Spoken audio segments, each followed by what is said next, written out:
அறிவே மனம். உங்கள் உளவியல் சகோதரி எம்.எஸ்.கே. பிரியா. தூக்கவெறி மற்றும் தூக்க நோய்.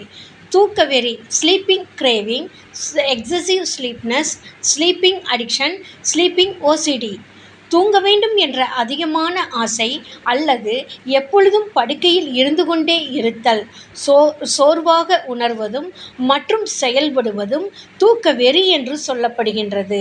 தூக்க நோய் என்பது தூங்க முடியாத நிலையில் இருத்தல், தூக்கத்தின் போது மூச்சுத்தடை, திடீர் தூக்க தாக்கம், இரவில் அடிக்கடி விழித்துக் கொள்வது, அதிக குரல் விடுவது, பகலில் திடீர் தூக்கம். இவ்வாறான மனநிலையில் பல மாற்றங்களும், இனம் புரியாத பயம், அச்சம், பதட்டம், கைகால் நடுக்கம், வியர்த்தல், கேஸ்ட்ரிக் இவ்வாறான பாதிப்புகளையும் உண்டாக்குவது தூக்க நோயாகும். இது அவர்களின் ஆரம்ப காலத்திலிருந்து பழகிய ஒரு பழக்கவழக்கமாகவும் வாழ்க்கை முறையில் காரணமாகவும் இருக்கலாம்.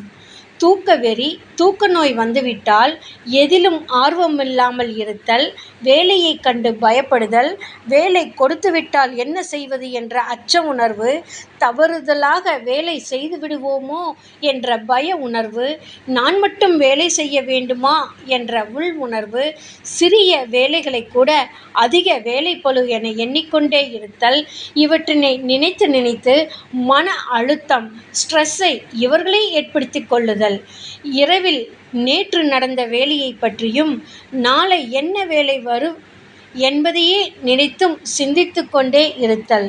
இதனால் இரவில் குறைந்த தூக்கம், மொபைல் அல்லது ஸ்கிரீன் அதிகமாக பயன்பாடு, மனச்சோர்வு, டிப்ரெஷனை ஏற்படுத்திக் கொள்கின்றனர்.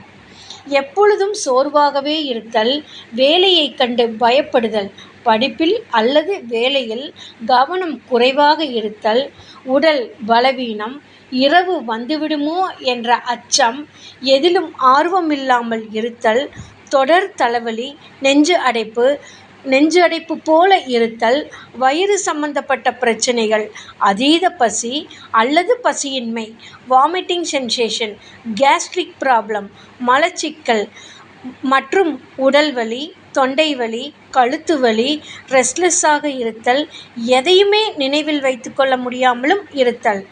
இது போன்ற எண்ணம் சார்ந்த, சிந்தனை சார்ந்த, செயல் சார்ந்த, நடத்தை சார்ந்த பாதிப்புகளை உண்டாக்குகின்றது. தூக்க வெறியானதும் தூக்க நோயானதும். இது போன்ற பாதிப்பிலிருந்து விடுபட்டு குடும்பத்தோடும் சமூகத்தோடும் சுய சிந்தனையில் செயல்படுவதற்கான உளவியல் வழிகாட்டுதல் சிகிச்சைதான் எங்களுடைய எம்.எஸ்.கே. லைஃப் கிளினிக் ஃபவுண்டேஷனில் ஹியூமன் இன்டெலிஜென்சி, தனி மனிதனின் வளர்ச்சிக்கு தேவையான உளவியல் பகுப்பாய்வு மற்றும் வழிகாட்டுதலை எங்களுடைய எம்.எஸ்.கே. மைண்ட்செட் நாலேஜ் தெரப்பியில் கொடுத்து கொண்டு வருகின்றோம்.